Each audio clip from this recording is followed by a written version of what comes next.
Hello friends, आज मैं Raipur division के अंतर्गत कंडक्ट हुए जेई CNW के पेपर्स के सॉल्यूशन देखेंगे। इसलिए वीडियो के लास्ट तक बने रहे एवं वीडियो पसंद आए तो वीडियो को लाइक एवं चैनल को सब्सक्राइब करना ना भूलें। चलिए शुरू करते हैं। सबसे पहले देखेंगे कि यह पेपर रायपुर डिवीज़न जो कि साउथ ईस्ट सेंट्रल रेलवे के अंतर्गत आते हैं के अंतर्गत जूनियर इंजीनियर पोस्ट के लिए CNW डिपार्टमेंट के अंतर्गत कंडक्ट कराए गए थे। और बात करें तो यह IMAQ 25% कोटा के अंतर्गत यह पेपर कंडक्ट हुआ था। अगर एग्ज़ाम डेट की बात करें तो यह 27/11 यानी 27 नवंबर 2022 को यह पेपर हाल ही में कंडक्ट हुआ है। और बात करें किसके लिए, कैंडिडेट को टोटल 110 प्रश्न दिए गए थे, जिसमें कैंडिडेट को केवल 100 प्रश्न का जवाब देना था, जिसके लिए मैक्सिमम मार्क्स 100 रखे गए थे। और समय की बात करें तो कैंडिडेट को 2 घंटे के समय दिए गए थे। साथ ही साथ इस पेपर के अंतर्गत 1/3 नेगेटिव मार्किंग का भी प्रावधान किया गया था। यहाँ पर आप देख सकते होंगे कि यहाँ पर टोटल 110 प्रश्न हैं। प्रत्येक प्रश्न के लिए 1 मार्क्स एलॉट किए गए हैं। साथ ही साथ अगर बात करें तो यहाँ पर साफ बताया गया है कि पेपर के अंतर्गत 1/3 नेगेटिव मार्किंग है। आगे देखेंगे कि इस पेपर के अंतर्गत कौन कौन से प्रश्न सबसे पहले प्रश्न की बात करें तो सबसे पहला प्रश्न पूछा गया था, maximum diameter of axle mounted disc brake in LHP coach is mm, यानी LHP कोच में एक्सल माउंटेड डिस्क ब्रेक का अधिकतम व्यास कितना mm का होता है। तो इसका सही उत्तर होगा 640 mm, यानी ऑप्शन नंबर बी यहाँ पर सही उत्तर होगा। इसके अलावा अगर आपसे पूछा जाता कि जो डिस्क ब्रेक सिस्टम होते हैं उसका थिकनेस कितना होता है यानी मोटाई, तो उसकी थिकनेस 110 mm होता है, जो कि 96 mm पर होने पर उसको कन्फर्म कर दिया जाता है। साथ ही साथ यहाँ से भी प्रश्न पूछे जाते हैं कि total number of disc brake पर कोच कितने होते हैं। चूँकि आप जानते हैं कि पर एक्सल पर 2 की संख्या में डिस्क ब्रेक होते हैं, तो इस प्रकार टोटल 4 एक्सल होते हैं। तो इस प्रकार आपका टोटल 08 यानी 8 की संख्या में पर LHP कोच में डिस्क ब्रेक की संख्या होंगे। नेक्स्ट प्रश्न की तरफ चले तो नेक्स्ट प्रश्न पूछा गया है, टेयर weight of the boast HS wagon is, यानी बोस्ट HS वैगन का टेयर वेट कितना होता है। तो यह होता है 25.5 टन, यानी यहाँ पर ऑप्शन नंबर बी इसका सही उत्तर हो जाएगा 25.5 टन।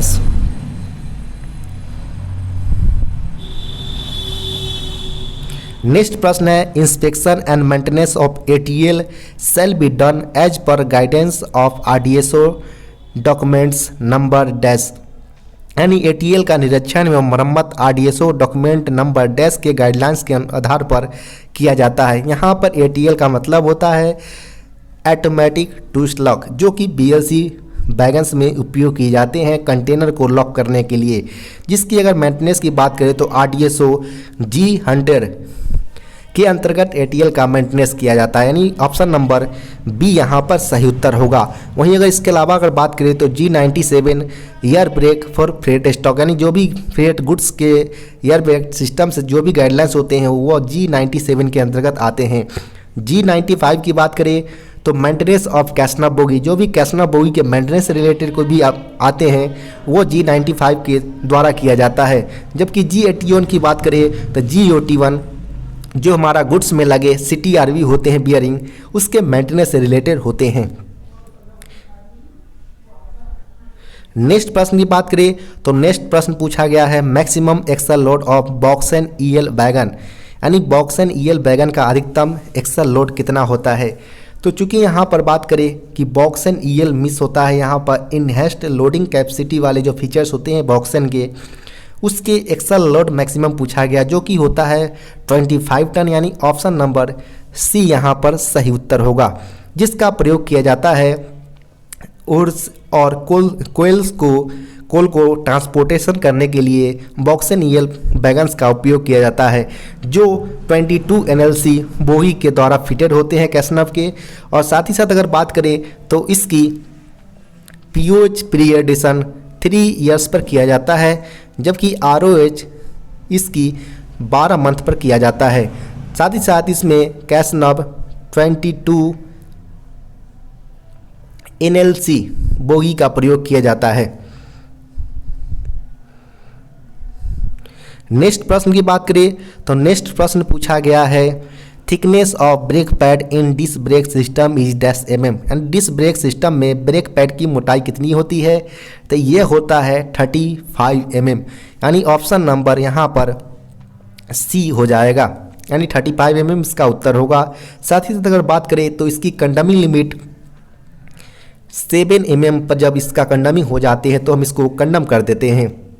अगर बात करें number of brake pad use in LHB coach, तो टोटल एक LHB कोच में 16 की संख्या में पर कोच ब्रेक पैड को यूज किया जाता है।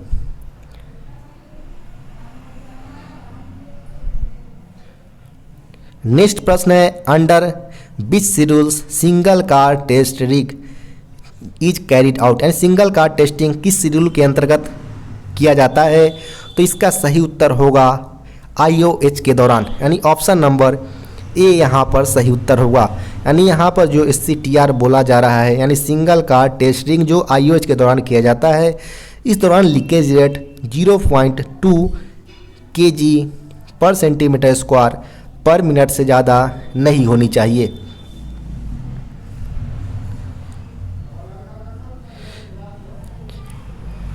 इसके अलावा अगर बात करें तो IOH कोचिंग का 9 मंथ के अंतराल पर किया जाता है। नेक्स्ट प्रश्न है gross load of boast HS M2 wagon is, नहीं बोस्ट HS M2 वैगन का ग्रॉस लोड कितना होता है, तो ये होता है 89.28 टन, जो कि हमारा ऑप्शन नंबर बी में है, तो ऑप्शन नंबर बी इसका सही उत्तर हो जाएगा। वहीं अगर बात करें कि ग्रॉस लोड होता क्या है, तो ग्रॉस लोड पे लोड प्लस टियर बेड का एडिशन करने पर हमें ग्रॉस लोड प्राप्त होता है। जब हम ग्रॉस लोड को 4 से अगर डिवाइड कर दें तो उस केस में हमारा एक्सल लोड निकल के आ जाता है, यानी हमारा जो एक ग्रॉस लोड होता है वो पे लोड प्लस टियर बेड का एडिशन समेशन होते हैं, और जब 4 से डिवाइड करते हैं तो ये हमारा एक्सल लोड प्राप्त होता है, जो कि एक्सल लोड हमारा बोस्ट HS M2 के केस में 22.32 टन होता है।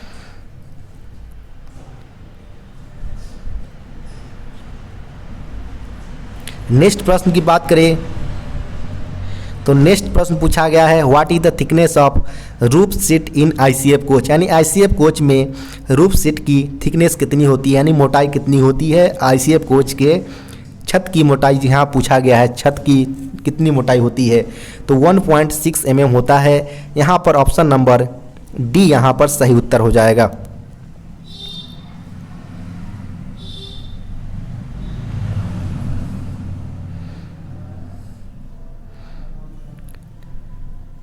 नेक्स्ट प्रश्न पूछा गया है length over head stock of BBZI brake one is, यानी BBZI ब्रेक वन का लेंथ ओवर हेड स्टॉक का डिस्टेंस कितना होता है, तो इसकी बात करें तो लेंथ ओवर हेड स्टॉक 13,540 होता है, यानी ऑप्शन नंबर डी यहाँ पर सही उत्तर हो जाएगा। यहाँ पर हमसे लेंथ ओवर हेड स्टॉक पूछा गया था, वहीं अगर लेंथ ओवर कपलर पूछा जाता BBZI का तो ये होता है 14,469 mm होता है। इसमें 2 ICF ट्रॉली का प्रयोग किया जाता है, जिसका wheel diameter 915 mm, कंडमिंग limit 813 mm होते हैं। इस सारे का बात का आप ध्यान रखें।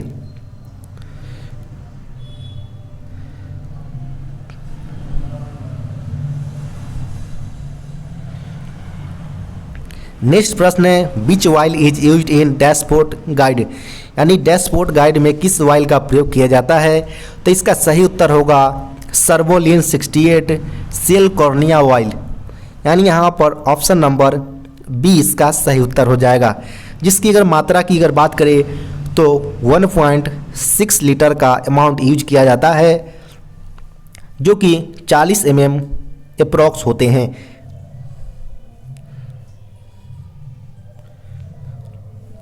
नेक्स्ट प्रश्न है number of dump valve in 1 LHB coach are, यानी एक LHB कोच में डंप वाल्व की संख्या कितनी होती है, तो यह टोटल पर कोच 4 की संख्या में लगे होते हैं।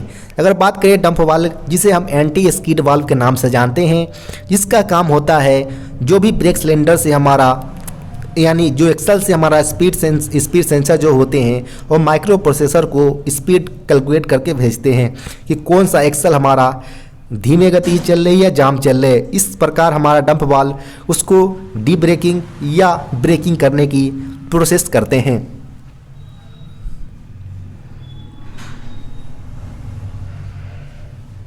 नेक्स्ट प्रश्न है B class ODC can be moved in which condition, यानी B class broad gauge ODC किस कंडीशन में मूव करता है। यहाँ पर बीजी का मतलब होता है ब्रॉड गेज, ओडीसी का मतलब होता है ओवर डायमेंशनल कंसाइनमेंट जो होता है इसका फुल फॉर्म है। अगर बात करें यहाँ पर 3 तरह के ओडीसी चलाए जाते हैं, ए क्लास, बी क्लास और सी क्लास ओडीसी, जिसमें बी क्लास ओडीसी को चलाने के लिए डे और नाइट में चलाया जा सकता है, लेकिन कंडीशन है कि नाइट में स्कॉट किया जाएगा टीएक्सआर के द्वारा, यानी यहाँ पर ऑप्शन नंबर डी इसका सही उत्तर हो जाएगा। वहीं सी क्लास ओडीसी केवल डे के उजाले में, डे लाइट में ही चलेंगे।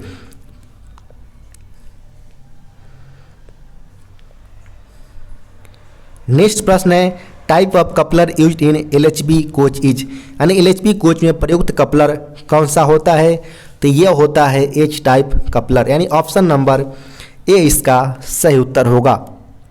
वहीं अगर बात करें बैगन्स में, तो बैगन में यह ई टाइप का कपलर का प्रयोग किया जाता है। साथ ही साथ अगर बात करें तो इसके एच टाइप कपलर के अंतर्गत हॉरिजॉन्टल गैदरिंग होते हैं, जो कि हॉरिजॉन्टल की बात करें तो यह प्लस माइनस 110 mm होते हैं, जबकि वर्टिकल गैदरिंग की अगर बात करें तो यह प्लस माइनस 90 mm होते हैं।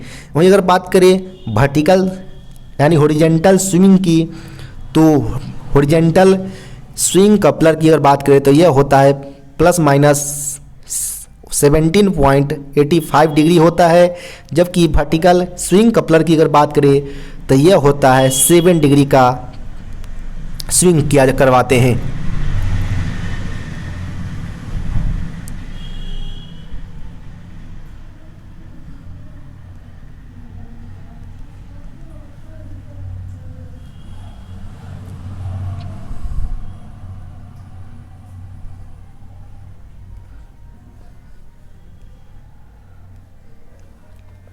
नेक्स्ट प्रश्न पूछा गया है which RDSO technical pamphlet is referred to find instructions for inspection and maintenance of casnub bogie, यानी आरडीएसओ का कौन सा टेक्निकल पैम्पलेट्स कैसनव बोगी का निरीक्षण व मरम्मत के बारे में निर्देश दिया गया है। तो यहाँ पर सीधे सीधे इंस्पेक्शन और मेंटेनेंस ऑफ कैसनव बोगी बोला गया है, जो कि G95 होता है, यानी ऑप्शन नंबर डी G95 के अंतर्गत कैसनव बोगी के मेंटेनेंस और इंस्पेक्शन से रिलेटेड आरडीएसओ द्वारा पैम्पलेट प्रोवाइड करवाया गया है, यानी यहाँ पर ऑप्शन नंबर डी इसका सही उत्तर हो जाएगा। वहीं अगर बात करें G97 की, तो यह फ्रेट गुड्स स्टॉक के एयर ब्रेक सिस्टम से मेंटेनेंस से रिलेटेड है। G86 की अगर बात करें तो यह जो गैस टैंक हमारा चलते हैं, लिक्विफाइड पेट्रोलियम गैस टैंक होते हैं, उसके मेंटेनेंस से रिलेटेड होते हैं, यानी BTPGLN जो हमारा होता है उससे रिलेटेड है, जबकि G90 BTPN यानी जो हमारा पेट्रोलियम टैंक वैगन चलते हैं उसके मेंटेनेंस से रिलेटेड होते हैं।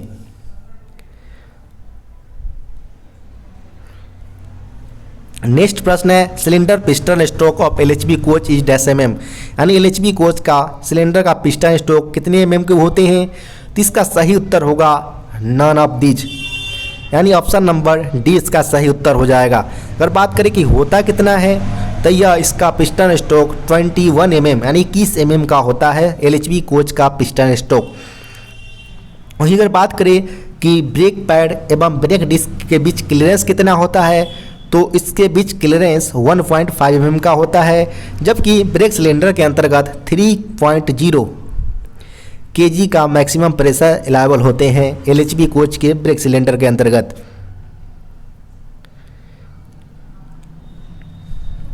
नेक्स्ट प्रश्न है, if empty load device handle is kept on loaded position of empty wagon the result will be. यानी यदि एम्प्टी लोडेड डिवाइस का हैंडल खाली वैगन में लोडेड स्थिति में हो तो क्या परिणाम होगा। चूँकि आप जानते हैं कि एम्प्टी वैगन कंडीशन में अगर एम्प्टी लोड डिवाइस हो तो एम्प्टी के अनुसार piston stroke brake cylinder pressure भेजा जाता है और पिस्टन स्ट्रोक भी उसी अनुसार निकलता है। साथ ही साथ लोडेड कंडीशन में प्रेशर उसी अनुसार भेजा जाता है तो पिस्टन स्ट्रोक भी उसी अनुसार निकलते हैं जिससे ब्रेक अप्लाई होती है। अगर इस कंडीशन में अगर एम्प्टी कंडीशन में लोडेड का अगर पिस्टन स्ट्रोक कर दे तो यह ब्रेक बाइंडिंग की संभावना बन जाएगी। यानी यहाँ पर ऑप्शन नंबर 20 का सही उत्तर हो जाएगा। नेक्स्ट प्रश्न की बात करें तो नेक्स्ट प्रश्न पूछा गया है, choke dia of PEAB of LHB coach. यहाँ पर PEAB का मतलब है पैसेंजर इमरजेंसी अलार्म बाल्ब, जो कि LHB कोच में 19 mm का होता है। यानी ऑप्शन नंबर 20 का सही उत्तर होगा। वहीं अगर बात करें ICF कोच के केस में तो यह 8 mm का चोक डाया होता है।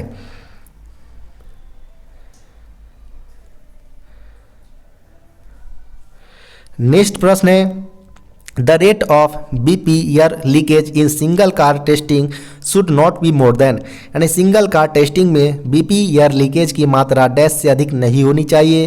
तो इसका सही उत्तर होगा 0.2 kg पर सेंटीमीटर स्क्वायर पर मिनट। यानी ऑप्शन नंबर C यहाँ सही उत्तर होगा।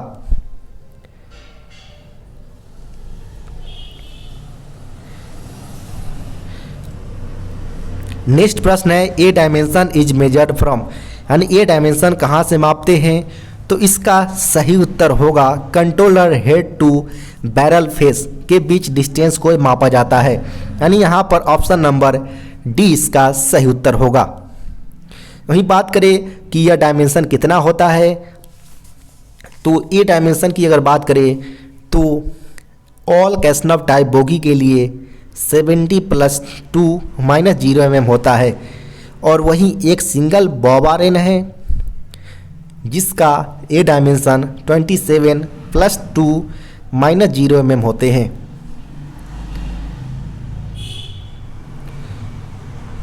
नेक्स्ट प्रश्न है, number of articulated arms in fiat bogie. यानी फिएट बोगी में आर्टिकुलेटेड आर्म्स की संख्या कितना होता है तो इसकी टोटल संख्या पर बोगी 4 की संख्या में होते हैं। यानी यहाँ पर ऑप्शन नंबर A इसका सही उत्तर होगा। नेक्स्ट प्रश्न है, in twin pipe system the auxiliary reservoir pressure should be. यानी दोहरा पाइप सिस्टम में ऑक्सिलरी रिजर्वायर का प्रेशर कितना होता है तो यह होता है 6 kg पर सेंटीमीटर स्क्वायर का। यानी ऑप्शन नंबर A इसका सही उत्तर होगा। वहीं अगर आपसे BP का पूछा जाता तो BP का प्रेशर 5 kg पर सेंटीमीटर स्क्वायर होते हैं।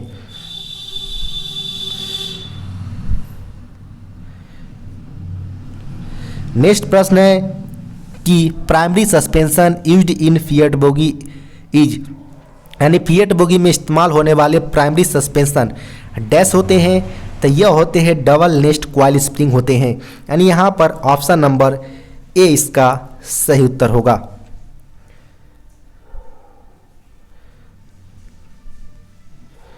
नेक्स्ट प्रश्न है, which type of composite brake blocks is used in freight stock of under frame mounted brake system. यानी अंडर फ्रेम माउंटेड ब्रेक प्रणाली मालगाड़ी में किस प्रकार के कंपोजिट ब्रेक ब्लॉक का उपयोग किया जाता है तो इसका सही उत्तर होगा अंडर फ्रेम माउंटेड के केस में या L टाइप का प्रयोग किया जाता है। यानी ऑप्शन नंबर B इसका सही उत्तर होगा। वहीं अगर बात करें BMBS गुड्स और BMBC कोचिंग के केस में यह K टाइप का प्रयोग किया जाता है।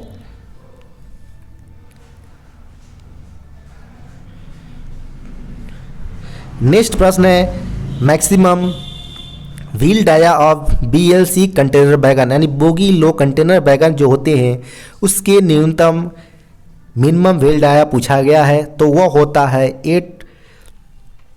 840 mm, जो कि यहाँ पर कंडमिंग न्यूनतम व्हील डाया पूछा गया है। यहाँ पर ये नहीं बताया गया है कि न्यू कंडीशन में पूछा गया या कंडम कंडीशन में, तो यहाँ पर मिनिमम आप ले सकते हैं 780 mm, यानी ऑप्शन नंबर डी, जो कि BLC वैगन के कंडम पोजीशन में होते हैं। जबकि न्यू बिल्ड आया की बात करें BLC वैगन की तो वो 840 mm के होते हैं। यहाँ पर ऑप्शन नंबर डी 780 mm हो जाएगा, यानी 780 mm। अगर बात करें तो BLC वैगन में टोटल 8 ATL यानी ऑटोमेटिक ट्विस्ट लॉक का प्रयोग किया जाता है। इसके अंतर्गत यानी BLC वैगन का एक यूनिट टोटल 5 कार के होते हैं। इसके दोनों एंड पर A कार होते हैं, बीच में 3 B कार का यूज किया जाता है।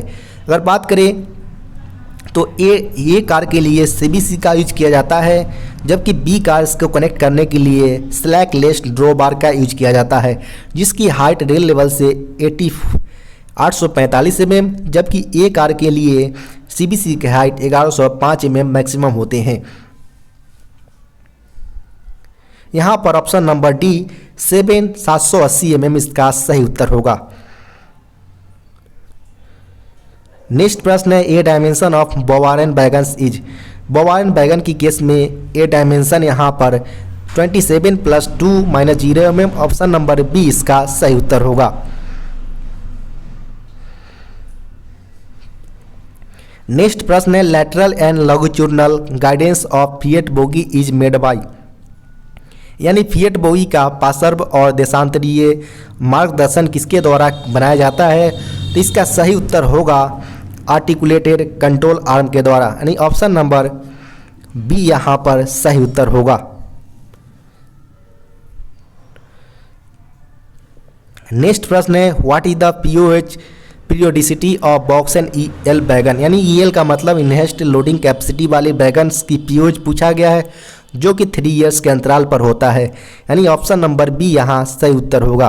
वहीं अगर बात करें तो इसके अंतर्गत 25 टन के मैक्सिमम लोड एक्सल लोड वाले कैस्नम 22 NLC ट्रॉली का प्रयोग किया जाता है, और इसकी ROH की अवधि की बात करें तो 12 मंथ पर इसकी ROH पीरियोडिसिटी किया जाता है।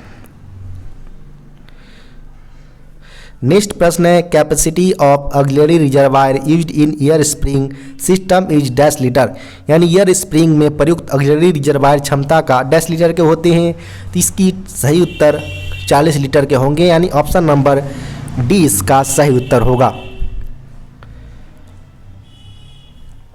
नेक्स्ट प्रश्न है in air brake stock BPC becomes invalid if the rake is stabled in any examination yard for more than, यानी एग्जामिनेशन यार्ड में एयर ब्रेक स्टॉक कितने घंटे से ज़्यादा रुकने से इनवैलिड हो जाते हैं, तो इसकी टोटल समय 24 आवर से अगर ज़्यादा एग्जामिनेशन यार्ड में अगर रेक स्टेबल होते हैं तो उसकी BPC इनवैलिड हो जाती है, यानी ऑप्शन नंबर ए इसका सही उत्तर हो जाएगा। इसके अलावा भी BPC इनवैलिड होने के काफ़ी सारे कंडीशन हैं, जिसमें पहला एक कंडीशन है कि अगर 4 या उससे ज़्यादा अगर वैगन्स को डिटैच या ऐड किया जाए तो उस कंडीशन में भी BPC इनवैलिड हो जाती है। साथ ही साथ अगर लोडेड कंडीशन में अगर वैगन्स हो तो उस कंडीशन में अगर एग्जामिनेशन पॉइंट के द्वारा डेस्टिनेशन मेंशन ना किया जाए फिर भी BPC इनवैलिड हो जाती है। नेक्स्ट प्रश्न है how many underslung water tanks are provided on ACCN coach, यानी ACCN कोच के नीचे वाटर स्लैंग टैंक होते हैं, कितने होते हैं, तो 3 की संख्या में होते हैं, यानी ऑप्शन नंबर बी यहाँ सही उत्तर होगा। नेक्स्ट प्रश्न है under which following group CNW parts are listed, निम्न में से किस ग्रुप में CNW यानी कैरिज एवं बैगेज डिपार्टमेंट का पार्ट्स को इनलिस्टेड किया गया है, तो यहाँ पर ऑप्शन नंबर डी 32 39 यानी ऑप्शन नंबर डी इसका सही उत्तर हो जाएगा। वहीं अगर बात करें कि यह आइटम्स को नोमिनिकेशन वगैरह कैसे किया जाता है, तो एक हमारा आइटम स्टॉक आइटम के लिए PL नंबर यूज किया जाता है, जिसका फुल फॉर्म होता है प्राइस लिस्ट, जो कि 8 अंक का होता है। इसका उपयोग जितने भी हमारा स्टॉक आइटम्स वगैरह होते हैं उसको इनलिस्टेड करने के लिए किया जाता है, जिसके अंतर्गत 8 डिजिट होते हैं, जिसको मेन ग्रुप, सब ग्रुप, सीरियल नंबर्स और चेक डिजिट में डिवाइड किया गया है। अगर बात करें तो टोटल 8 अंक की संख्या में पहले और दूसरे अंक को मेन ग्रुप में रखा गया है। तीसरे और चौथे अंक की बात करें तो यह सब ग्रुप में, और 5 से लेकर 7 तक जो हमारा वर्ड डिजिट होते हैं उसको सीरियल नंबर्स बताते हैं, और 8वें अंक के जो डिजिट होते हैं उसको चेक डिजिट बताया जाता है, जिसके मदद से हम यह पता लगाते हैं कि जो 8 डिजिट का जो हमारा पार्ट्स नेम है वो सही है या गलत। इसके अंतर्गत टोटल हमारा इनलिस्टेड किया जाता है इस प्रोसेस के द्वारा, जिसमें हमारा जो आइटम होते हैं उसमें 10 से लेकर 19 तक का जो आइटम होता है उसको डीजल लोको से रिलेटेड जो भी स्पेयर पार्ट्स होते हैं उसको इनलिस्टेड किया गया है, जबकि 20 से लेकर 29 तक का जो भी पार्ट्स आते हैं उसको इलेक्ट्रिक लोको के अंतर्गत रखा जाता है, जबकि 30 से लेकर 39 तक का जो पार्ट्स होते हैं वह CNW से रिलेटेड है, जबकि 40 से लेकर 49 की पार्ट्स की अगर बात करें तो यह इलेक्ट्रिकल स्टोर से रिलेटेड होता है। साथ ही साथ अगर बात करें तो 50 से लेकर 59 की अगर बात करें तो यह SNT यानी सिग्नल एवं टेलीकम्युनिकेशन डिपार्टमेंट के अंतर्गत जो भी स्टोर्स होते हैं वो 50 से लेकर 59 के अंतर्गत रखा जाता है। साथ ही साथ अगर बात करें तो 60 से लेकर 69 तक की जो पार्ट्स होते हैं वो PB यानी इंजीनियरिंग डिपार्टमेंट के पाथवे डिपार्टमेंट होते हैं, उसको इनलिस्टेड किया गया है। साथ ही साथ अगर बात करें तो 70 से लेकर 99 जो है वो जनरल स्टोर से रिलेटेड होता है, जबकि 98 वो हमारा स्क्रैप से रिलेटेड PL नंबर्स के अंतर्गत आते हैं। इस सारे इम्पोर्टेंस को आप ध्यान में रखें। नेक्स्ट प्रश्न पूछा गया है यहाँ पर CNW के लिए 30 to 39 ऑप्शन नंबर डी इसका सही उत्तर होगा। नेक्स्ट प्रश्न है inspection of items placed in annexure B of RDSO vendor list for mechanical wagon items can be done by, यानी RDSO वेंडर सूची के अनुलग्नक बी यांत्रिक वैगन आइटम का इंस्पेक्शन डैश के द्वारा किया जाता है, तो इसका सही उत्तर होगा RDSO के द्वारा किया जाता है, यानी ऑप्शन नंबर सी इसका सही उत्तर होगा।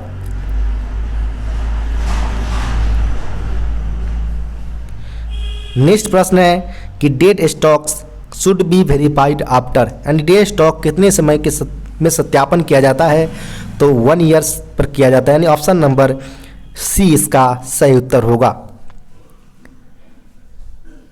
नेक्स्ट प्रश्न है purchase of imported WTA items is handled by, यानी इंपोर्टेड WTA आइटम्स क्रय डैश के द्वारा किया जाता है, तो यहाँ WTA का मतलब है व्हील टायर एक्सल्स, जिसका इंपोर्टेड यानी क्रय वगैरह किसके द्वारा किया जाता है, तो इसका क्रय रेलवे बोर्ड के द्वारा किया जाता है, यानी ऑप्शन नंबर डी इसका सही उत्तर होगा।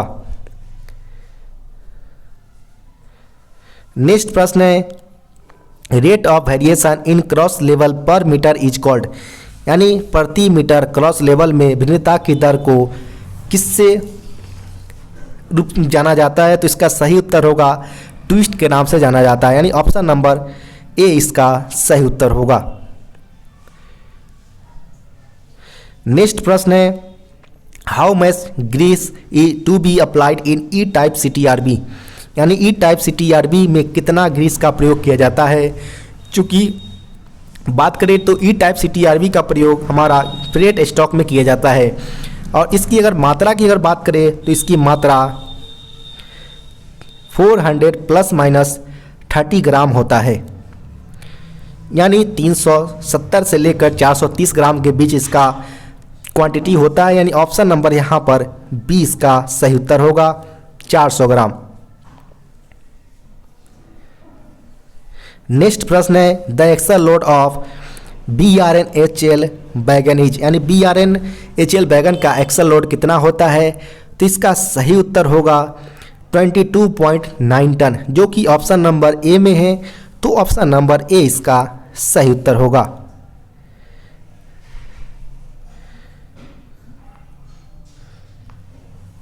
नेक्स्ट प्रश्न की अगर बात करें तो pressure allowed in brake cylinder loaded condition in MBS, यानी जो भी मॉडिफाइड ब्रेक सिस्टम है उसमें ब्रेक सिलेंडर में लोड कंडीशन में प्रेशर कितना जाता है, तो इसकी मात्रा 3.8 प्लस माइनस 0.1 kg का प्रेशर लोडेड कंडीशन में जाता है, यानी ऑप्शन नंबर सी इसका सही उत्तर हो जाएगा। अगर बात करें एम्प्टी कंडीशन में तो यह 2.2 प्लस माइनस 0.25 kg पर सेंटीमीटर स्क्वायर का प्रेशर एम्प्टी कंडीशन में भेजा जाता है ब्रेक सिलेंडर में। नेक्स्ट प्रश्न है, इन CDTS supply of air pressure is made through, यानी CDTS में वायु दाब की आपूर्ति किसके माध्यम से की जाती है, तो CDTS का यहाँ मतलब है कंट्रोल डिस्चार्ज टॉयलेट सिस्टम, जिसमें प्रेशर FP यानी फीड पाइप के द्वारा भेजा जाता है, यानी ऑप्शन नंबर यहाँ सी इसका सही उत्तर होगा।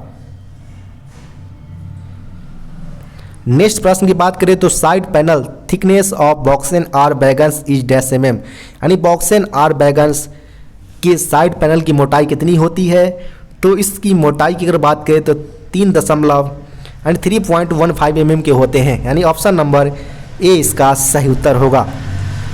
वहीं अगर बात करें कि बॉक्स एंड आर बैगन्स जो कि बॉक्स एंड बैगन्स के मॉडिफाई करके बनाया जाता है, अगर बात करें तो बॉक्स एंड बैगन हमारा माइल्ड स्टील का बना होता है, जिसको बाद में बॉक्स एंड आर बनाया जाता है जो कि हमारा स्टेनलेस स्टील का बना होता है, जिसे आप IRSM 44 के नाम से जानते हैं। जिसमें अगर बात करें बॉक्स एंड बैगन में 6 स्टेंसिल लगे होते हैं साइड पैनल्स में, जबकि stainless steel box and R wagon में 9 स्टेंसिल का प्रयोग किया जाता है इसकी मौजूदगी प्रदान करने के लिए। यहाँ पर नेक्स्ट प्रश्न उसी पर पूछा गया कि number of side essentials used in box and R wagons are dash numbers in one side, तो यहाँ पर बॉक्स एंड आर बैगन में उपयोग किए जाने वाले साइड एक्सटेंसिल की संख्या डैश है एक तरफ की, तो टोटल 9 की संख्या में वन साइड होते हैं, यानी ऑप्शन नंबर यहाँ बी इसका सही उत्तर हो जाएगा।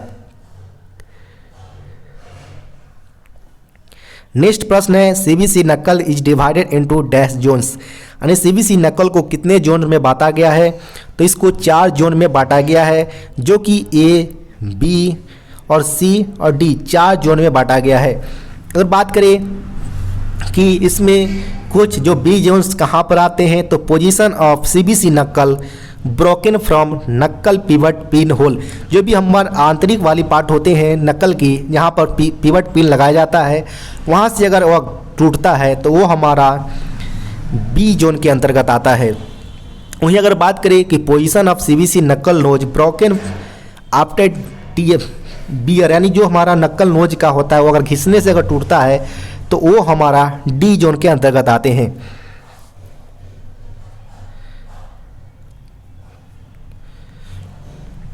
नेक्स्ट प्रश्न की बात करिए अगर, तो यहाँ बैगन नंबर बताया गया है ECOR का, और यह बैगन लिखा गया है। इसमें पूछा गया है कि बैगन कौन से टाइप की बैगन है, तो यहाँ पर चूंकि आप जानते हैं कि 11 अंक का डिजिट होता है, जिसमें पहले और दूसरे अंक हमारा टाइप ऑफ बैगन बताता है, थर्ड और फोर्थ डिजिट्स हमारा ऑनिंग रेलवे यानी किस जोन का रेलवे का बैगन है वो बताता है, NCR WCR वगैरह का, जबकि 5वां और 6ठा अंक हमारा मैन्युफैक्चर ईयर बताता है, जबकि 7 से लेकर 10 अंक तक हमारा सीरियल नंबर बैगन्स के बताया जाता है, जबकि 11वां अंक हमारा चेक डिजिट से रिलेटेड होता है। क्योंकि आप जानते हैं कि पहला और दूसरा अंक हमारा बैगन टाइप्स है, तो यहाँ पर पहला और दूसरा अंक हमारा 24 है, तो 24 हमारा बॉक्स एंड एस बैगन्स के टाइप आते हैं, जो कि हमारा डी में है, तो यहाँ पर डी हमारा सही उत्तर हो जाएगा। वहीं अगर बात करें बॉक्स एंड बैगन की, तो बॉक्स एंड बैगन का हमारा टाइप्स हमारा 10 होता है, बॉक्स एंड HL की केस में यह टाइप 22, जबकि बोस्ट का टाइप हमारा 19 यानी 19 होते हैं।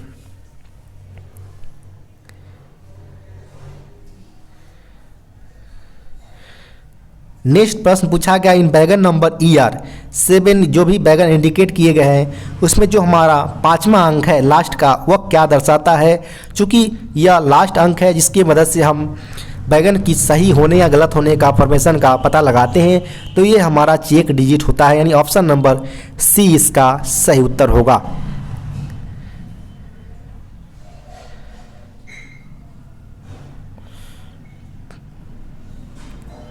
नेक्स्ट प्रश्न है, what is the brake cylinder pressure piston stroke of BCNHL wagon is loaded condition. यानी लोडेड कंडीशन में BCNHL वैगन की ब्रेक सिलेंडर पिस्टन स्ट्रोक कितना होता है। तो लोडेड कंडीशन में यहाँ पर BCNHL का वैगन का पूछा गया है, जो कि पिस्टन स्ट्रोक 120 ± 10 mm होता है, यानी ऑप्शन नंबर बी यहाँ पर सही उत्तर होगा। वहीं अगर बात करें एम्प्टी कंडीशन में तो यह एम्प्टी कंडीशन में 85 ± 10 mm BCNHL वैगन के केस में होता है।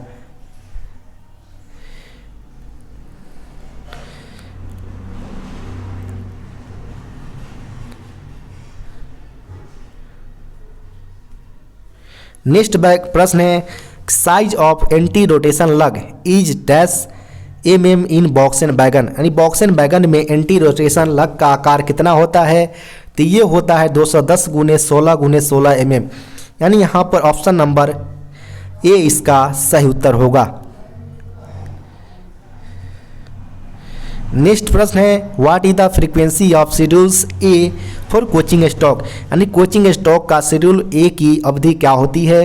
तो शेड्यूल ए की अवधि 1 मंथ ± 3 डेज होता है, जो कि ऑप्शन नंबर बी में है। तो ऑप्शन नंबर बी यहाँ पर सही उत्तर होगा। वहीं अगर बात करें कि 20 शेड्यूल्स की, तो कोचिंग स्टॉक की 20 शेड्यूल्स 3 मंथ ± 7 डेज के अंतराल पर किया जाता है। जबकि IOH की बात करें तो IOH 9 मंथ पर किया जाता है।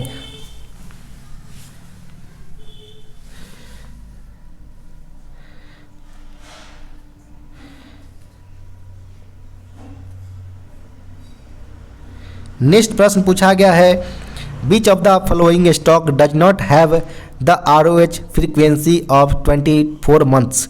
यहाँ पर निम्न में से किस स्टॉक का ROH शेड्यूल 24 माह पर नहीं किया होता है। तो ROH का मतलब होता है रूटीन ओवरहॉलिंग, जो कि प्रत्येक वैगन्स का लगभग 24 महीने होते हैं। तो यहाँ पर बोला गया है कि कौन से वैगन का 24 महीने पर नहीं किया जाता है। तो चूंकि आप जानते हैं बवाइन को 24 महीने पर किया जाता है, लाइट वेट वाले वैगन्स को भी 24 महीने पर किया जाता है, बॉक्स एंड एस वैगन्स को भी 24 महीने पर किया जाता है। तो यहाँ पर ऑप्शन नंबर बी इसका सही उत्तर हो जाएगा।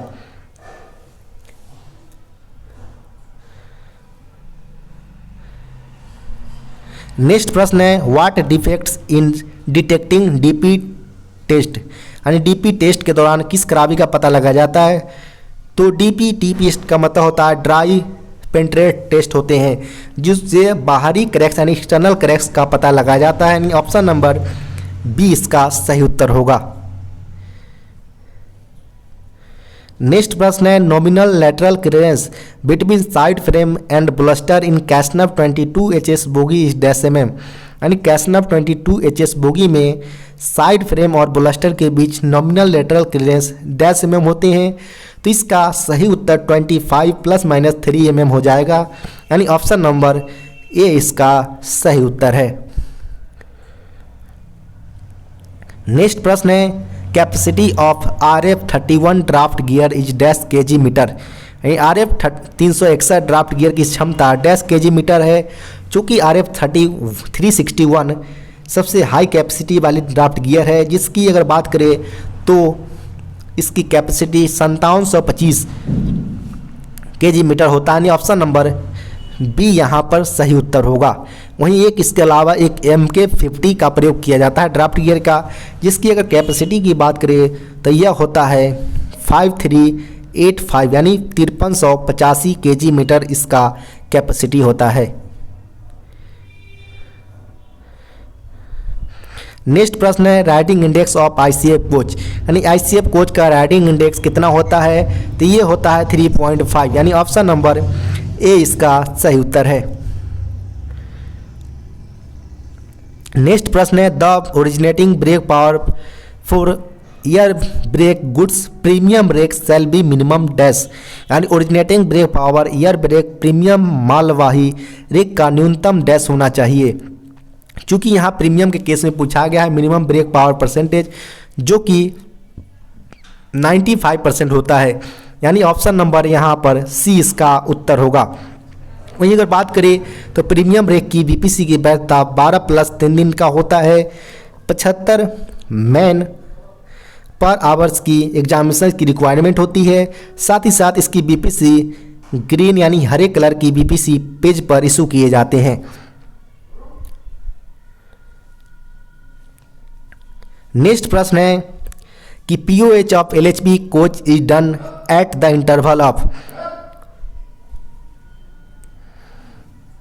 नेक्स्ट प्रश्न की बात करें तो minimum brake pipe pressure required on last wagon of rake having 56 wagons is, यानी 56 वैगन वाले गुड्स रेक का अंतिम वैगन्स में न्यूनतम ब्रेक पाइप में प्रेशर कितना होना चाहिए। चूँकि आप जानते हैं 56 वैगन्स वाले रेक में मिनिमम लास्ट व्हीकल में 4.8 kg का प्रेशर होना अनिवार्य है, जबकि 56 से अधिक के केस में या 4.7 का मिनिमम लास्ट व्हीकल में प्रेशर होना अनिवार्य है ब्रेक पाइप में। तो यहाँ पर हमसे सीधे सीधे 56 का पूछा गया था, तो यह 4.8 हो जाएगा। ऑप्शन नंबर सी इसका सही उत्तर होगा। नेक्स्ट प्रश्न है pOH of LHB coach is done at the interval of, यानी एलएचबी कोच का पीओएच के अंतराल डैश पर किया जाता है, तो इसका सही उत्तर होगा ऑप्शन नंबर बी 3 इयर्स के अंतराल पर, जो कि हमारा पीओएच किया जाता है। ये हमारा 3 इयर्स या 12 लाख किलोमीटर जो भी पहले हो उस केस में हमारा एलएचबी कोच का पीओएच किया जाता है। जबकि यहाँ पर आईओएच अगर बात करें एलएचबी कोच की जो कि 1.5 इयर्स और 6 लाख किलोमीटर के अंतराल पर किए जाते हैं, जिसे आप SS1 यानी सब शेड्यूल 1 के नाम से जानते हैं।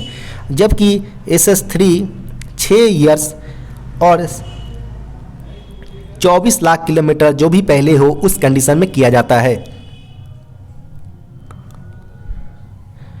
नेक्स्ट प्रश्न की बात करें तो difference of hardness of both wheels on same axle should not be more than, यानी एक ही धुरा पर दोनों पहियों की कठोरता का अंतर डैश से अधिक नहीं होनी चाहिए। तो इसकी अगर बात करें तो सही उत्तर 35 BHN होगा। BHN का मतलब यहाँ पर है बेरिनल हार्डनेस नंबर होता है, यानी ऑप्शन नंबर बी इसका सही उत्तर होगा। नेक्स्ट प्रश्न है minimum CBC height of broad gauge wagons from rail levels is dash empty condition. यहाँ पर रेल स्तर से ब्रॉड गेज वैगन्स की न्यूनतम सीबीसी हाइट पूछा गया है, जो कि खाली यानी एम्प्टी कंडीशन में होना चाहिए। चूँकि आप जानते हैं कि एम्प्टी कंडीशन में 2 तरह से होते हैं। एक हमारा 1105 mm की सीबीसी हाइट होता है जो कि मैक्सिमम के केस में होता है, जबकि अगर बात करें मिनिमम 1090 mm होता है जो कि मिनिमम के केस में होता है एम्प्टी कंडीशन में। जबकि एक होता है हमारा मिनिमम लोडेड कंडीशन में जो कि मिनिमम 1030 mm होना अनिवार्य है। तो यहाँ पर हमें एम्प्टी कंडीशन में मिनिमम पूछा गया है तो 1090 mm हो जाएगा।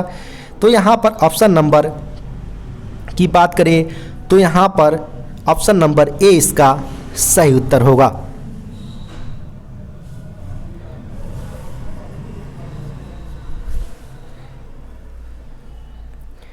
नेक्स्ट प्रश्न की बात करें तो roof seat thickness of BCN A wagon is dash mm, यानी BCN A वैगन में रूफ सीट की मोटाई कितनी mm है। तो इसकी सही उत्तर 1.6 mm हो जाएगा। ऑप्शन नंबर सी इसका सही उत्तर है। नेक्स्ट प्रश्न है the ICA buffer plunger is made of, यानी ICA बफर प्लंजर डैश का बना होता है। तो इसका सही उत्तर होगा कास्ट स्टील, यानी ऑप्शन नंबर बी इसका सही उत्तर है। वहीं अगर बात करें कि बफर प्लंजर फेस की डाया कितना होता है तो यह डाया 457 यानी 457 mm का बफर प्लंजर फेस का डाया होता है, यानी व्यास होते हैं। नेक्स्ट प्रश्न की बात करें तो wheel base of casnub bogie is dash mm, यानी कैसना बोगी का व्हील बेस डैश mm का होता है। तो यह 2000 mm का होता है, यानी ऑप्शन नंबर ए इसका सही उत्तर होगा। वहीं अगर बात करें LHV के केस में व्हील बेस तो 2560 mm होता है, जबकि ICF के केस में यह 2896 mm का व्हील बेस होते हैं। नेक्स्ट प्रश्न की बात करें तो which type of grease is used in roller bearing of ICF coach, यानी ICF रोलर बियरिंग में कौन सा ग्रीस का उपयोग किया जाता है, तो इसका सही उत्तर होगा लिथियम बेस, यानी ऑप्शन नंबर बी इसका सही उत्तर है। नेक्स्ट प्रश्न है testing of alarm chain is done eight, यानी अलार्म चेन का परीक्षण 10 kg वजन पर किया जाता है, तो इसका सही उत्तर होगा 10 kg वेट पर किया जाता है। ऑप्शन नंबर बी यहाँ पर सही उत्तर होगा 10 kg। नेक्स्ट प्रश्न है DCP type fire extinguishers is suitable to extinguish dash fire, and dash आग बुझाने के लिए DCP प्रकार का अग्निशामक उपयुक्त है। DCP का मतलब यहाँ पर है ड्राई केमिकल पाउडर, जिसका उपयोग डीजल, इलेक्ट्रिक और पेट्रोल तीनों प्रकार की आग को बुझाने के लिए उपयोग किया जाता है। तो यहाँ पर ऑप्शन नंबर डी ऑल इसका सही उत्तर होगा। नेक्स्ट प्रश्न है greasing of equalising stay rod is done in, यानी इक्वलाइजिंग स्टेरॉड जो कि ICF कोच में उपयोग किया जाता है, जिसका ग्रीसिंग हमारा 20 शेड्यूल्स के अंतर्गत किया जाता है। अगर बात करें 20 शेड्यूल्स तो यहाँ पर ऑप्शन नंबर 20 का सही उत्तर हो जाएगा, जो कि 20 शेड्यूल्स 3 मंथ ±7 डेज के अंतराल पर ICF कोच का किया जाता है। नेक्स्ट प्रश्न की बात करें तो कंडमिंग height of elastomeric pad is dash mm, यानी EM पैड की कंडमिंग हाइट यहाँ पूछा गया जो कि 42 mm होता है। ऑप्शन नंबर बी इसका सही उत्तर होगा। वहीं अगर बात करें न्यू नॉमिनल डायमेंशंस की, अगर बात करें न्यू की तो यह 46 mm होता है।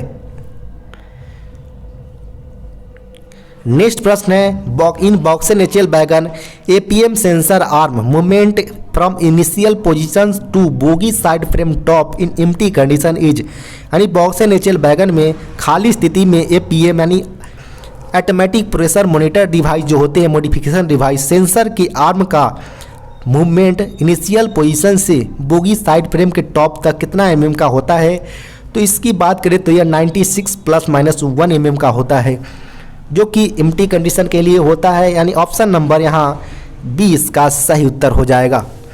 अगर यह एम्प्टी कंडीशन के लिए सेंस करता है जिस दौरान हमारा प्रेशर ब्रेक सिलेंडर में 2.2 ± 0.25 का kg का प्रेशर ब्रेक सिलेंडर में APM के द्वारा भेजा जाता है।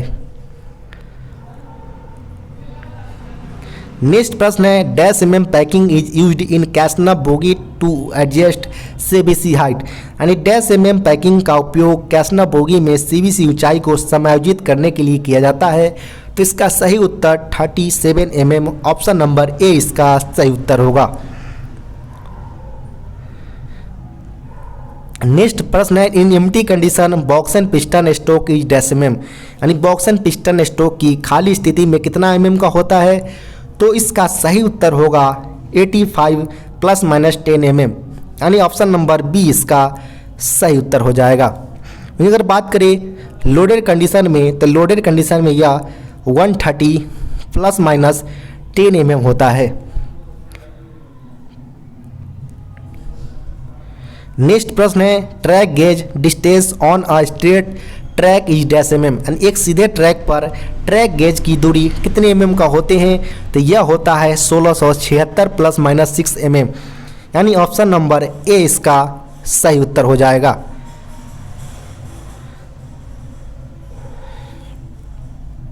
नेक्स्ट प्रश्न है what is the bear limit of pedestal jaw in casnub 22 NLB bogie, यानी कैस्टनप 22 NLB बोगी के पेडेस्टल जॉ की बियर लिमिट कितनी होती है, तो इसका सही उत्तर ऑप्शन नंबर ए 4 mm इसका सही उत्तर होगा।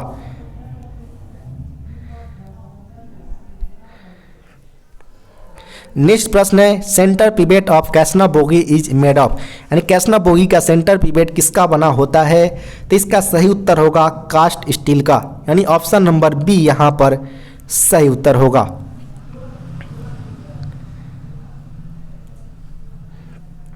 नेक्स्ट प्रश्न है what is the condemning size of PU CCSB for casnub 22HS। यानी कैसनव 22HS के लिए PU CCSB का कंडमिंग साइज क्या है। तो यहाँ पर CCSB का फुल फॉर्म होता है हमारा कांस्टेंट कॉन्टैक्ट साइड वियर के बारे में पूछा गया है, जो कि कैसनव 22HS बोगी में प्रयोग किया जाता है। इसकी कंडमिंग लिमिट हमारा 137 mm होता है, यानी ऑप्शन नंबर ए इसका सही उत्तर होगा। वहीं अगर न्यू डायमेंशन की बात करें तो यह होता है 142.5 mm। यहाँ पर ऑप्शन नंबर ए इसका सही उत्तर हो जाएगा। नेक्स्ट प्रश्न है permissible wheel dia difference of both casnub bogie in of a wagon is dash mm। यानी एक वैगन के दोनों कैसनव बोगियों के अनुमेय पहिए के व्यास के अंतर कितना होगा। चूँकि आप जानते हैं कि वैगन के केस में सेम एक्सल पर 0.5, सेम बोगी में 13 mm और सेम जो हमारा वैगन्स होते हैं उस केस में 25 mm का होता है। चूँकि यहाँ पर सेम बोगी के नहीं पूछकर दो बोगी के बीच के डिफरेंस को पूछा गया है, तो इस केस में यहाँ पर 25 mm इसका सही उत्तर हो जाएगा, ऑप्शन नंबर डी। नेक्स्ट प्रश्न पूछा गया है A dimension of BTPN wagon. जो हमारा पेट्रोलियम टैंक वैगन होते हैं उसका ए आयाम पूछा गया है, जो कि होता है 70 + 2 - 0 mm। ऑप्शन नंबर बी इसका सही उत्तर होगा। बावारन के केस में यह 27 + 2 - 0 mm होते हैं। नेक्स्ट प्रश्न है piston stroke of BTPN wagon in empty condition is dash mm। यानी BTPN खाली स्थिति में पिस्टन स्ट्रोक पूछा गया है, तो BTPN वैगन का पिस्टन स्ट्रोक होता है खाली स्थिति में 85 ± 10 mm। यानी ऑप्शन नंबर बी इसका सही उत्तर हो जाएगा। वहीं अगर लोडेड की बात करें तो लोडेड कंडीशन में 130 ± 10 mm होते हैं।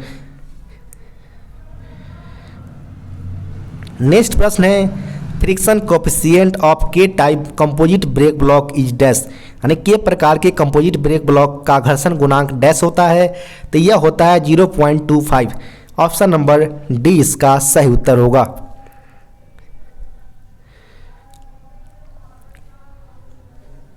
नेक्स्ट प्रश्न है the capacity of control reservoir of passenger coach is. यानी यात्री कोच में कंट्रोल रिजर्वायर की क्षमता कितनी होती है। तो इसमें 6 लीटर का भी यूज़ किया जाता है, 9 लीटर का भी यूज़ किया जाता है। तो यहाँ पर ए और सी ऑप्शन दोनों ऑप्शन यहाँ पर सही हो जाएंगे। इस प्रश्न का जवाब आप कमेंट बॉक्स में बता सकते हैं। यहाँ पर मेरे अनुसार ऑप्शन नंबर ए और सी दोनों इसका सही उत्तर होगा।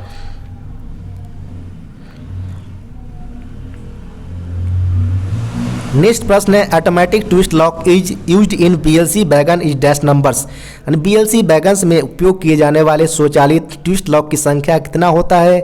तो यह 8 की संख्या में पर BLC वैगन होते हैं। यानी एक BLC वैगन्स में टोटल 8 की संख्या में ऑटोमेटिक ट्विस्ट लॉक का उपयोग किया जाता है, जिसके मेंटेनेंस करने के लिए RDSO के द्वारा G100 मेंटेनेंस शेड्यूल्स दिए गए हैं।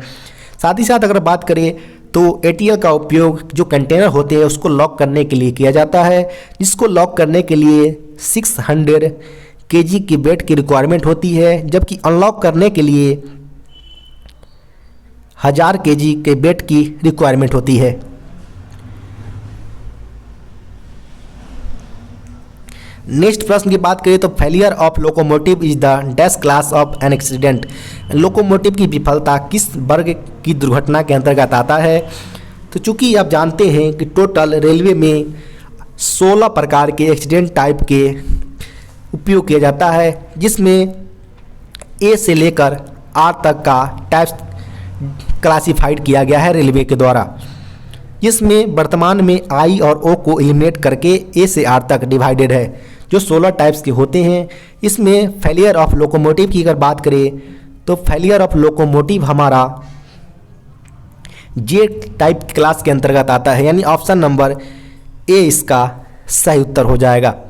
वहीं अगर बात करें कि ए क्लास के अंतर्गत कौन सा होता है, तो ए क्लास के अंतर्गत कोलिजन ऑफ ट्रेन होते हैं, बी क्लास के अंतर्गत fire in train, C class के अंतर्गत लेवल क्रॉसिंग, डी के अंतर्गत ड्रिलमेंट आते हैं, ई के अंतर्गत अदर ट्रेन एक्सीडेंट वगैरह जो होते हैं उसको रखा गया है, जबकि एफ के अंतर्गत अवर्टेड कॉलिजन्स रखा गया है, जबकि जी के अंतर्गत ब्रीच ऑफ ब्लॉक रूल्स रखा गया है, जबकि एच के अंतर्गत ट्रेन पासिंग एट डेंजर, यानी डेंजर पोजीशन में भी ट्रेन पास कर जाए उस कंडीशन को रखा गया है, जबकि आई को एलिमिनेट करके हमारा जे हटा दिया गया आई को, जबकि जे हमारा फेलियर ऑफ इंजन और रोलिंग स्टॉक से रिलेटेड है, जबकि के हमारा फेलियर ऑफ पीबे यानी पाथवे के रिलेटेड है, जबकि एल हमारा फेलियर ऑफ इलेक्ट्रिकल, एम हमारा एसेंटिक से रिलेटेड है, जबकि एन हमारा ट्रेन ब्रीचिंग से रिलेटेड है, जबकि हमारा ओ को भी एलिमिनेट करके कर दिया गया है, जबकि पी हमारा कैजुअलिटी से रिलेटेड है, क्यू हमारा अदर इंसिडेंट से है, जबकि आर हमारा मिसलेनियस से रिलेटेड रखा गया है। टोटल ए से लेकर आर तक डिवाइड किया गया है, जिसमें आई और ओ को एलिमिनेट कर दिया गया है।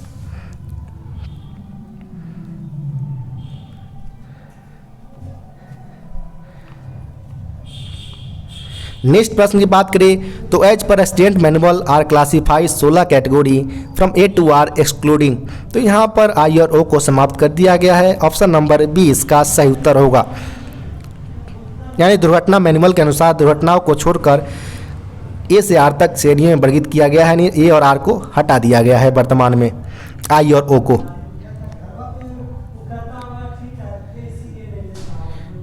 नेक्स्ट प्रश्न है working pressure of BTPN wagon safety valve is, यानी बीटीपीएन वैगन में सेफ्टी बाल्व का वर्किंग प्रेशर पूछा गया है, जो कि होता है 1.54 kg पर सेंटीमीटर स्क्वायर, जो कि ऑप्शन नंबर ए में है। ऑप्शन नंबर ए इसका सही उत्तर हो जाएगा। वहीं अगर बात करें कि सेफ्टी बाल्व पर वैगन्स में एक की संख्या में लगे होते हैं, जो कि सेंटर ऑफ बैरल पर यह माउंटेड होते हैं, जिससे जो हमारा चलने के दौरान जो भी प्रेशर अंदर में बनते हैं बैरल के अंदर पेट्रोल या डीजल के द्वारा, उस प्रेशर को सेफ्टी बाल्व के द्वारा बाहर निकाल दिया जाता है जब यह प्रेशर 1.4 kg पर सेंटीमीटर स्क्वायर से अधिक होते हैं। तो नेक्स्ट प्रश्न की बात करें तो track gauge is measured dash mm below the rail top, track gauge मापा जाता है रेल शीर्ष से डैश mm के नीचे, तो यह 13 mm हो जाएगा। ऑप्शन नंबर ए इसका सही उत्तर है।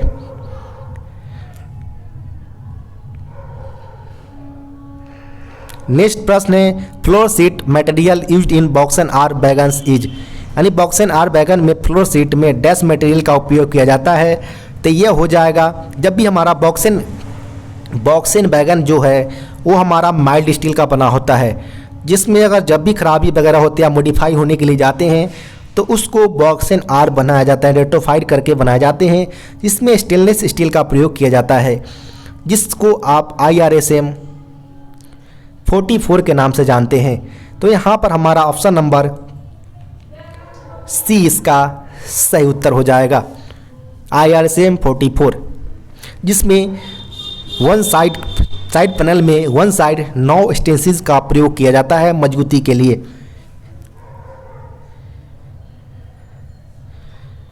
नेक्स्ट प्रश्न पूछा गया है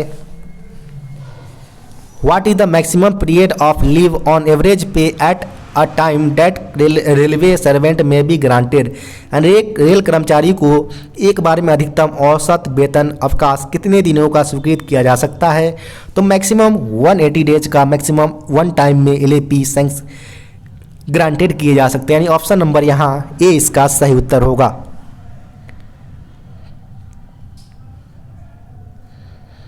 नेक्स्ट प्रश्न की बात करें तो नेक्स्ट प्रश्न पूछा गया है what is the maximum limit of leave not due that may be granted to permanent railway servant during his entire service period, रेल कर्मचारी के पूरे सेवा काल में कितने अधिकतम दिनों तक की लीव नॉट ड्यू स्वीकृत किया जा सकता है, तो यह 360 डेज का, यानी ऑप्शन नंबर ए इसका सही उत्तर होगा, यानी पूरे सर्विस में leave not due maximum 360 days का सैंक्शन किया जा सकता है।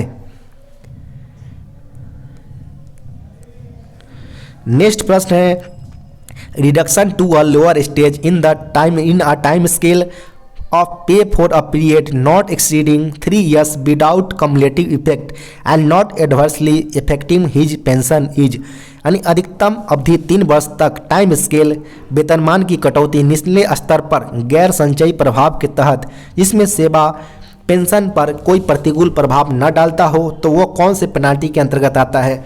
चूँकि आप जानते हैं कि यहाँ पर बोला गया है 3 साल से अधिकतम नहीं होना चाहिए, साथ ही साथ वह आगे 3 साल से आगे उसको इंक्रीमेंट पर यानी जो लोअर स्केल से लाया गया उसको पुनः वापस ले जाया जाएगा, साथ ही साथ वो पेंशन पर इफेक्ट ना करे, तो यह माइनर पेनाल्टी के अंतर्गत आता है। यानी ऑप्शन नंबर बी इसका सही उत्तर होगा। वहीं अगर इसमें होता कि with cumulative effect and also adverse affective the pensions, तो यह मेजर पेनाल्टी हो जाता, लेकिन यहाँ पर बोला गया है विदाउट और नॉट एडवर्सली पेंशंस, तो यहाँ पर option number B minor penalty हो जाएगा। इस दौरान होगा कि वह 3 साल तक उसके वेतनमान में कटौती की जाएगी, लेकिन पुनः 3 साल के बाद उसको सारे इंक्रीमेंट वगैरह को जोड़कर उसको पुनः उसको वापस कर दिया जाएगा। यानी ऑप्शन नंबर यहाँ पर बी माइनर पेनाल्टी हो जाएगा।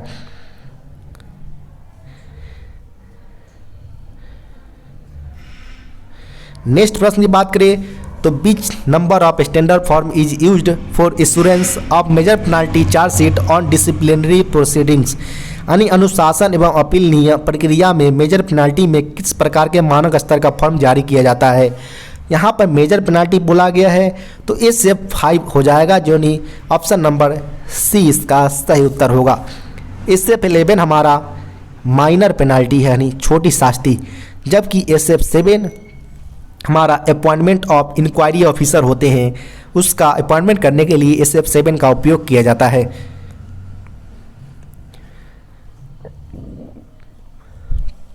नेक्स्ट प्रश्न की बात करें विच of the following rule of D&AR 1968 does specify the penalties, यानी D&AR 1968 नियम के किस रूल के तहत दंड का नामांकन किया गया है। तो यहाँ पर पेनाल्टी को स्पेसिफाई किया गया है जो कि रूल नंबर 6 के अंतर्गत आता है, यानी ऑप्शन नंबर सी यहाँ पर सही उत्तर होगा। यानी रूल नंबर 6 के अंतर्गत जितने भी पेनाल्टीज वगैरह है उसको क्लासीफाई किया गया है। यहाँ पर बात करें रूल नंबर 9 के अंतर्गत क्या है, तो रूल नंबर 9 के अंतर्गत procedures for imposing major penalty के बारे में बोला गया, यानी मेजर पेनाल्टी को कैसे लगाया जाएगा उसकी प्रक्रिया के बारे में रूल 9 में बताया गया है। जबकि अगर बात करें रूल 11 की, तो रूल 11 में माइनर पेनाल्टी का जो प्रक्रिया लगाने की है उसके बारे में बताया गया है, जबकि यहाँ पर रूल 6 इसका सही उत्तर हो जाएगा, जिसके अंतर्गत पेनाल्टीज़ के बारे में बताया गया है कि कितने प्रकार के पेनाल्टीज, कितने प्रकार के स्टैंडर्ड फॉर्म वगैरह होते हैं, इसकी जानकारी दी गई है। तो यहाँ पर ऑप्शन नंबर सी इसका सही उत्तर होगा, रूल्स 6। नेक्स्ट प्रश्न है which is the relevant rules in rail servant D&AR rules 1968 for common proceedings, यानी रेल सेवा अनुशासन एवं अपील नियम 1968 की किस नियम के तहत समान प्रक्रिया की जाती है। तो समान प्रक्रिया के लिए रूल 13 का उपयोग किया जाता है, यानी ऑप्शन नंबर सी इसका सही उत्तर होगा। वहीं अगर बात करें रूल 9 का, तो रूल 9 का उपयोग मेजर पेनाल्टी कैसे लगाया जाए उसकी प्रक्रिया के बारे में बताया गया है, जबकि रूल 11 है उसमें यह बताया गया है कि माइनर पेनाल्टी यानी छोटी शास्ति का प्रयोग यानी कैसे लगाना है उसके बारे में बताया गया है।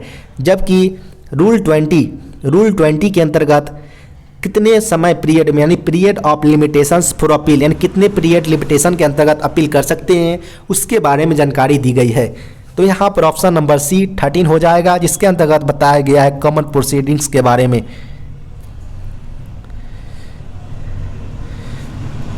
नेक्स्ट प्रश्न है which of the standard form is required to be used for issuing the order of deemed suspension, and deemed suspension का उपयोग किस मानक फॉर्म के अंतर्गत किया जाता है। तो यहाँ पर SF2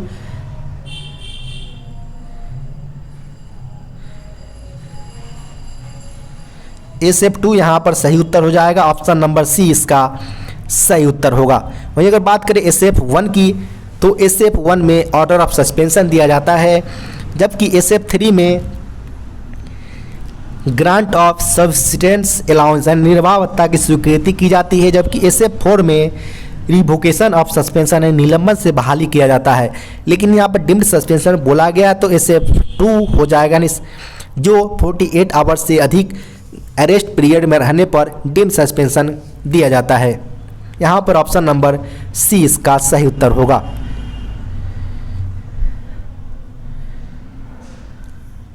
नेक्स्ट प्रश्न है, how many annexures are attached with major penalty charge memorandum यानी प्रमुख दंड प्रभार ज्ञापन के साथ कितने अनुलग्नक संलग्न किए जाते हैं। तो यहाँ पर मेजर पेनाल्टी में कितने मेमोरेंडम शामिल किए जाते हैं, तो इसकी संख्या टोटल 4 होता है, यानी ऑप्शन नंबर डी इसका सही उत्तर होगा।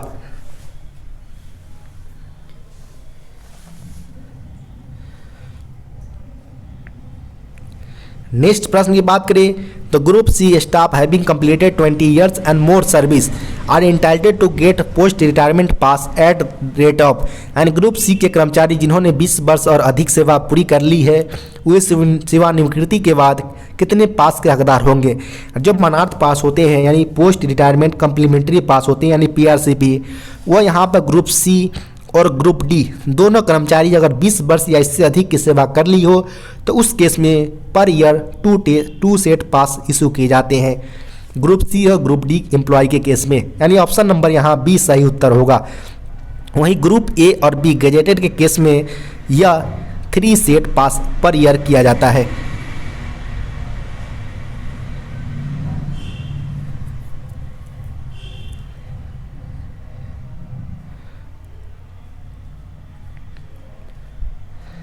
नेक्स्ट प्रश्न है, attendance of pass holder is यानी पास धारक के परिचारक है फुल टाइम पेड सर्वेंट यानी पूर्णकालिक वेतन भोगी नौकर। ऑप्शन नंबर सी यहाँ सही उत्तर होगा। नेक्स्ट प्रश्न है, ब्रेक जनरी is not permissible in case of यानी किस मामले में ब्रेक जनरी की अनुमति नहीं है। तो इसका सही उत्तर होगा सेटलमेंट पास के केस में ब्रेक जनरी की अलाउएबल नहीं होता है, यानी ऑप्शन नंबर सी सेटलमेंट यानी निपटारा पास के अंतर्गत ब्रेक जनरी नहीं दिया जाता है।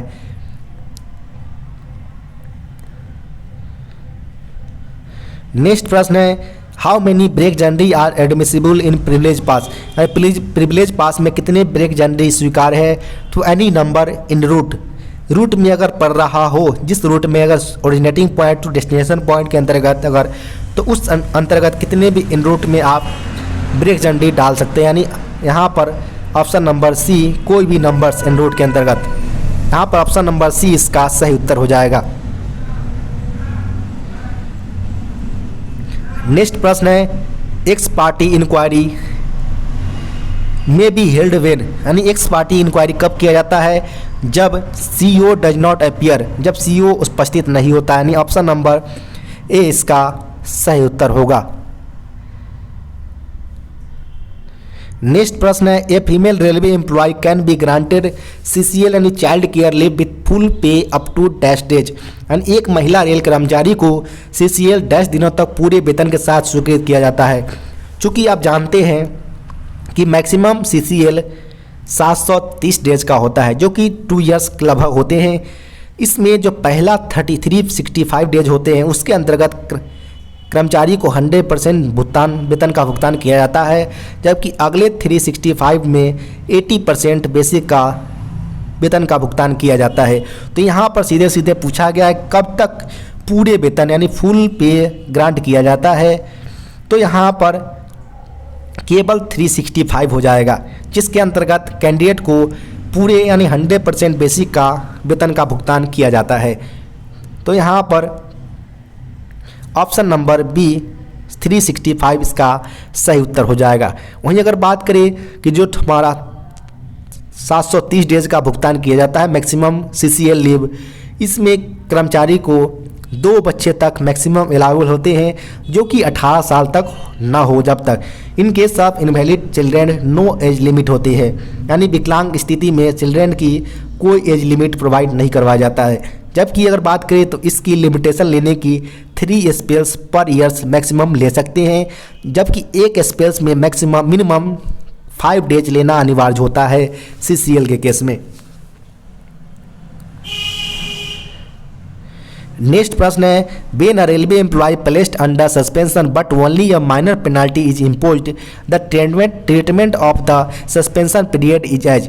यानी जब किसी रेल कर्मचारी को निलंबन में रखा जाता है परंतु केवल लघु शास्ति जारी किया जाता है तो निलंबन की अवधि क्या होगी, तो वह ड्यूटी पीरियड माना जाएगा। यानी ऑप्शन नंबर सी इसका सही उत्तर होगा।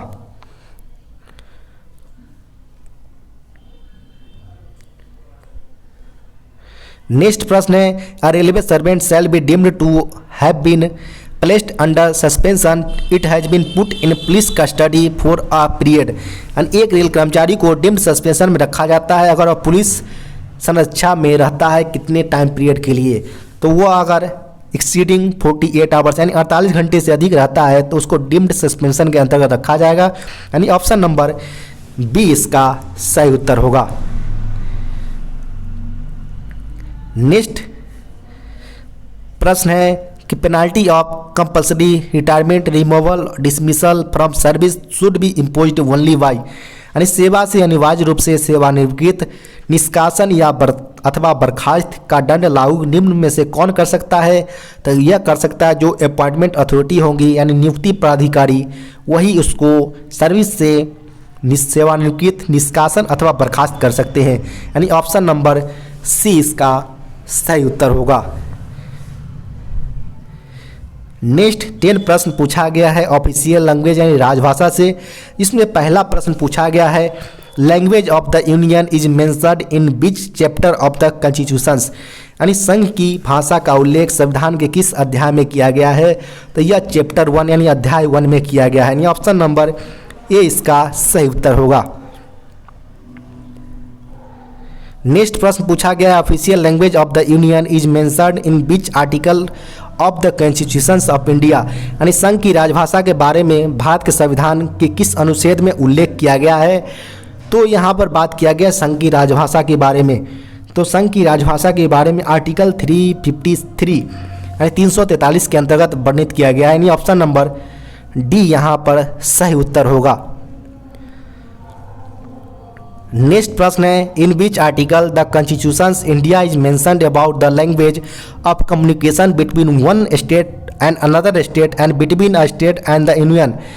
यानी एक राज्य और दूसरे राज्य के बीच में या किसी राज्य और संघ के बीच में पत्र आदि की भाषा के बारे में भारत के संविधान के किस अनुच्छेद में उल्लेख किया गया है, तो इसका सही उत्तर होगा आर्टिकल 346 यानी अनुच्छेद 346 के अंतर्गत इसका वर्णन किया गया है कि कोई राज्य एक राज्य दूसरे राज्य से या कोई राज्य किसी संघ क्षेत्र वाले राज्य से पत्र आदि यानी पत्र लेन देन कर सकते हैं अनुच्छेद 346 के अंतर्गत। यहाँ पर ऑप्शन नंबर ए इसका सही उत्तर होगा। नेक्स्ट प्रश्न है, in which article of the constitution of India is mentioned in the directive for the development of Hindi language. यानी हिंदी भाषा के विकास के लिए निर्देश का उल्लेख भारत के संविधान के किस अनुच्छेद में किया गया है, तो इसका सही उत्तर होगा आर्टिकल 351 यानी अनुच्छेद 351 के अंतर्गत हिंदी भाषा के विकास के लिए बताया गया है। यानी ऑप्शन नंबर सी यहाँ पर सही उत्तर होगा।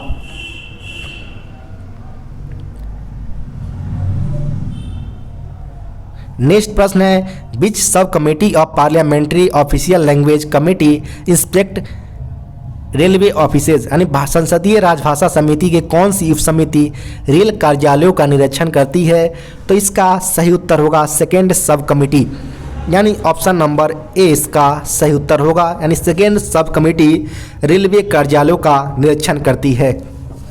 ऑप्शन नंबर ए इसका सही उत्तर है। नेक्स्ट प्रश्न है, how many members are there in parliamentary committee on official language. यानी संसदीय राजभाषा समिति में कितने सदस्य हैं, तो टोटल सदस्य की संख्या की अगर बात करें तो 30 की संख्या में है। यानी ऑप्शन नंबर सी इसका सही उत्तर होगा। वहीं बात करें लोकसभा में,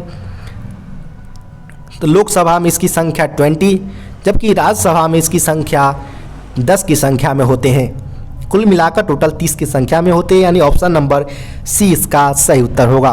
वहीं अगर बात करें संसदीय राजभाषा समिति के अध्यक्ष के, तो यह भारत के गृह मंत्री यानी होम मिनिस्टर होते हैं इसके अध्यक्ष।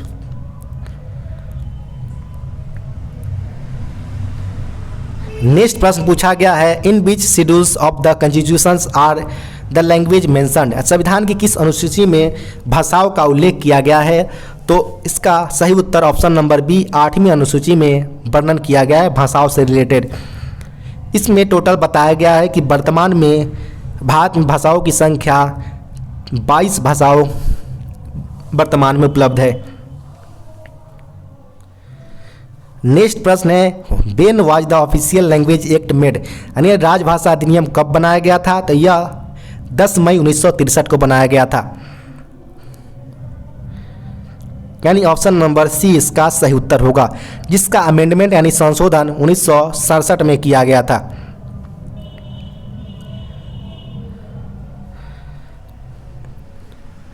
नेक्स्ट प्रश्न है, अंडमान एवं Nicobar island comes under which classified region for the use of official language, यानी अंडमान और निकोबार द्वीप समूह राजभाषा के प्रयोग प्रचार के लिए वर्गीकृत किस क्षेत्र के अधीन आता है?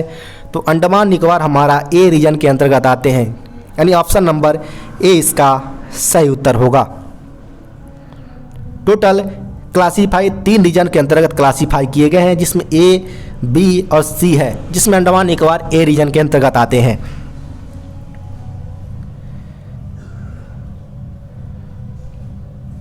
नेक्स्ट प्रश्न है, under which section of the official language act 14 documents are compulsorily prepared used और executed in the both Hindi and English language, यानी राजभाषा अधिनियम की किस धारा के अधीन 14 दस्तावेजों को हिंदी और अंग्रेजी दोनों भाषाओं में अनिवार्य रूप से तैयार, जारी या निष्पादित किया गया है?